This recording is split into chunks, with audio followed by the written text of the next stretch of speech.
शिरूर तालुक्यातील बावी येथील मारहाणीचा एक व्हिडिओ सोशल माध्यमांवरती व्हायरल झाला आणि जो मारहाण करणारा व्यक्ती होता तो सतीश उर्फ खोक्या भोसले असं त्याचं नाव होतं।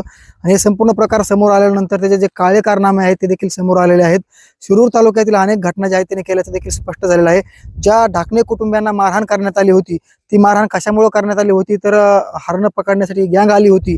हरणं पकडण्यासाठी मज्जाव केल्यामुळे संपूर्ण कुटुंबियाला मारहाण करण्यात आली। आपण ठिकाणी बघू शकतो कशा पद्धतीने ज्या मारहाण करण्याच्या काठ्या वापरलेल्या आहेत। कॉमस्कोर नुसार आता isakal.com आहे देशातील नंबर 1 ची मराठी न्यूज वेबसाईट। प्रत्येक अपडेटसाठी isakal.com ला नक्की भेट द्या। या काठ्या देखील या ठिकाणी पडलेल्या आहेत। हे संपूर्ण चित्र जे आहे ते बावी गावाच्या परिसरामधलं डोंगरातलं चित्र आहे। जे संपूर्ण परिसर आहे तो ढाकणे कुटुंबियाचा परिसर असल्याचं देखील स्पष्टपणे नमूद केलेलं आहे। जे हरणं या ठिकाणी आपली खाण्यासाठी किंवा काही करण्यासाठी येत होते आणि ज्यावेळेस इथे बसत होते त्यांचे लेंड्या देखील पडले तर आपण चित्र बघू शकतो कशा पद्धतीनं हरणाच्या लेंड्या या ठिकाणी पडलेल्या आहेत। त्याचबरोबर ज्या संपूर्ण परिसरामध्ये हरणं ज्यावेळेस इथं फिरतात येतात खातात आणि पाणी पिऊन जातात त्यावेळेस त्यांची शिकार केली जाते।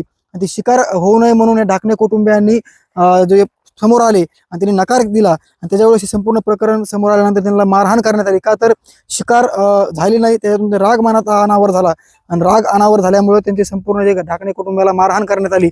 हे जे समोर पडलेलं जे हाडूक आहे ते हरणाचं तोंड आटल्याचं देखील समोर आलेलं आहे। त्याचं शिंग आहे हे देखील स्पष्टपणे ठिकाणी नमूद करावे लागेल। हा संपूर्ण प्रकार बावी मधला आहे शिरूर तालुक्यामधला आहे।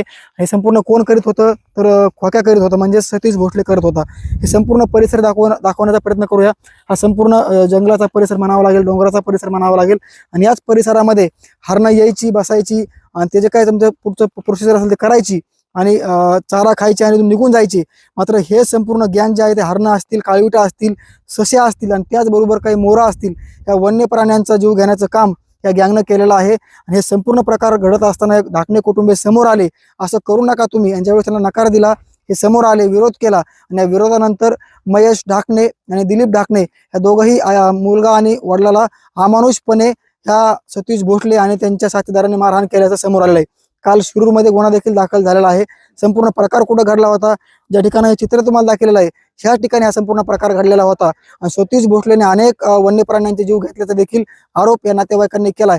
नक्कीच येणाऱ्या काळामध्ये सतीश भोसलेने नेमकी किती प्राणी मारलेत आणि त्याच्यावरती कुठं गुन्हा दाखल आहे का इथलं वन विभाग काय करतोय पोलीस खातं काय करतोय असा देखील आरोप ग्रामस्थांचा आहे। आणि सतीश भोसलेवरती हे तर गुन्हा दाखल झालाच मात्र वन्य प्राण्यांना मारल्याबद्दल देखील गुन्हा दाखल व्हावा अशी देखील मागणी ग्रामस्थांनी केलेली आहे। नक्कीच येणाऱ्या काळामध्ये सतीश भोसलेवरती कारवाई होती का आणि पोलीस समोर येतात का आणि वन विभाग काय कारवाई करते हे देखील पाहणं महत्त्वाचं असणार आहे। साम टीव्ही साठी योगेश काशीद बावी बीड।